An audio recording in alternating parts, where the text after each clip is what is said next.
Ano sa tingin mo ang pinakamabilis na bagay na ginawa ng tao? Sasakyan? Bala? Satellite? Mali. Ito ay isang manhole cover. Oo, tama ka. Isang takip ng imbornal. Noong 1957, nagsasagawa ang US ng isang underground nuclear test. Nagukay sila ng isang tunnel na mahigit kumulang 400 feet ang lalim.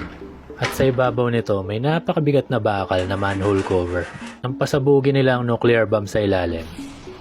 Boom! Tinangay pataas ang manhole cover na may napakalakas na puwersa. Ayon sa kwento, umabot daw ito sa bilis na 150,000 miles per hour. Mas mabilis pa sa anumang sasakyang gawa ng tao.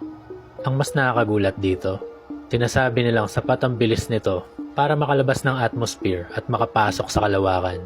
Sabi ng iba, baka hanggang ngayon gumagala pa rin ito sa kalawakan at may mga nagsasabing baka nasa bandang Saturn na ito.